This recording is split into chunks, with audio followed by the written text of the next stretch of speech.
자, 14번 문제는 어렵지 않게 풀 수 있는 건데요. 핑거스와 미난의 4체계 모델입니다. 옳지 않은 것은입니다.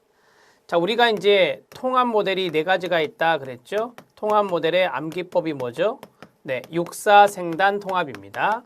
육사생단 통합. 자, 컴튼과 갤러웨이 6체계 모델, 핑거스 미난의 4체계 모델, 저메인과 기터만의 생활 모델, 골드스테인의 단일화 모델입니다. 자, 이렇게 해서 4가지를 통합 모델이다. 통합 모델 중에 하나입니다. 핑거스와 미난이 제시한 통합적 모델 맞습니다. 자, 4가지 체계가 나오네요. 변화 매개 체계, 클라이언트 체계, 행동 체계, 표적 체계가 나왔습니다. 2번 변화 매개 체계는 사회복지사와 사회복지사를 고용하고 있는 기관 및 조직, 이것을 변화 매개 체계라고 합니다. 클라이언트 체계는 서비스를 요청한 사람, 서비스의 혜택을 기대하는 사람들, 그 다음에 계약을 맺은 사람들이 바로 클라이언트가 됩니까? 네, 맞습니다. 행동체계는 일종의 자원들인데요. 변화 매개인이 변화 노력을 달성하기 위해 상호작용하는 사람들 맞습니까? 네, 맞습니다. 그 범위는 넓지 않나요? 아주 넓죠. 자, 자원이니까 자원의 범위는 넓다라고 말할 수 있어요. 상당히 그 범위가 클라이언트의 문제나 욕구가 많기 때문에 범위가 넓을 수밖에 없고요. 자, 그 다음에 표적 체계는 변화 매개인이 목표를 성취하기 위해서 영향을 주거나 변화시킬 필요가 있다고 느끼는 사람들. 한마디로 말하면 변화 대상이죠. 변화 대상이 바로 타겟, 표적 체계가 되겠습니다. 자, 맞습니다. 답은 4번이 답이 되고요. 이런 거 아시죠? 클라이언트 체계와 표적 체계는 일치할 수도 있고 일치하지 않을 수도 있습니다. 이런 거 알고 계시죠? 자, 그 다음에 클라이언트 체계와 행동 체계도 그렇습니다.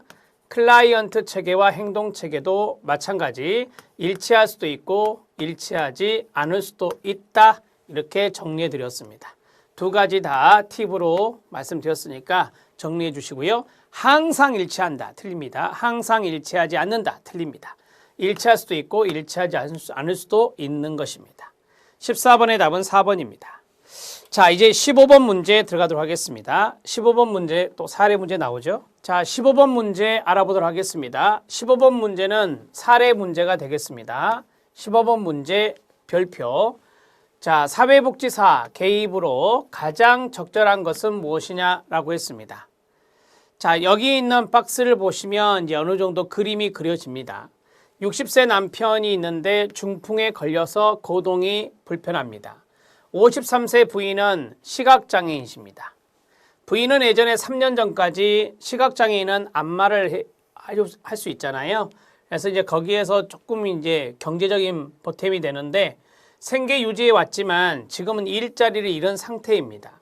남편은 중풍에 거동이 불편하고 아내는 일자리가 없네요. 경제적인 문제가 있을 것입니다. 자, 이들 부부에게는 30세의 결혼한 딸이 있습니다. 출가한 딸이 있는데 시집살이가 심해서 고통을 받고 있어요. 즉, 이 시집살이가 심해서 딸이 고통을 받고 있다는 그 자체도 이 부부에게는 또 심한 정신적인 고통이 될 수도 있습니다. 경제적인 상황도 열악해서 부모를 모실 수 없는 상황입니다. 자, 이러한 다양한 문제가 있어요. 이러한 다양한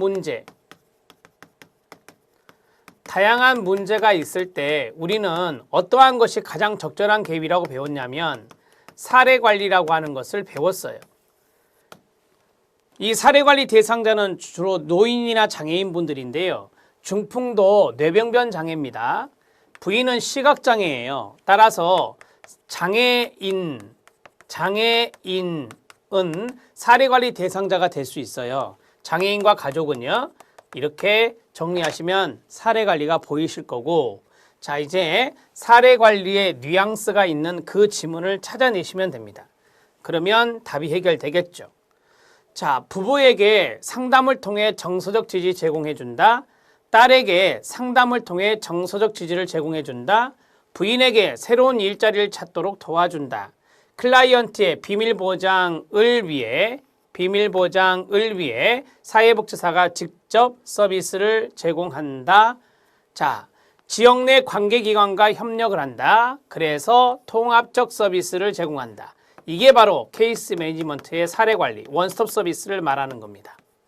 1번부터 4번까지 할 수 있습니다. 할 수 있으나 가장 적절한 것은 무엇이냐면 사례 관리, 통합 사례 관리가 필요하기 때문에 답은 5번이 정답이 되는 것이다. 이렇게 체킹하시는 거예요. 15번의 답은 5번입니다. 16번 문제 들어갑니다. 자, 16번은 우리 이론서에 나와 있는 건데요. 옹호 활동이 필요한 경우로 옳은 것을 모두 고른 것은입니다. 옹호 활동은 일종의 클라이언트를 대신해서 대변하는 활동이다. 이렇게 보시면 되는데요. 정부나 기관의 정책이 자원과 급여를 필요하는 사람들에게 가로 부정적인 영향을 끼치고 있다. 그러면 당연히 옹호가 필요하겠죠. 그 다음에 두 번째는 비인간적인 방법으로 서비스가 전달되고 인종, 종교, 신념 때문에 클라이언트가 차별을 받고 있다면 당연히 옹호해야 될 것입니다. 서비스나 급여 사이의 틈으로 인해 이게 이제 복지 사각지대라고 했습니다. 복지 사각지대, 그래서 어려움이 발생하거나 역기능이 생겼다. 이러한 것들이 이제 옹호 대상이 될 수 있겠죠. 위기 상황으로 인해 클라이언트가 서비스나 급여에 대한 절박한 욕구를 가지고 있다면 자, 위기 상황이니까 당연히 절박한 욕구가 있겠죠. 이러면 클라이언트를 대변해야 될 것입니다. 기역, 니은, 디귿, 리을 모두 다 옹호 활동이 필요한 경우입니다. 자, 잘 아셨죠? 16번에 옹호 활동이 필요한 경우 정리 잘 해주시고요. 이론에서 충분히 설명해 드렸던 겁니다.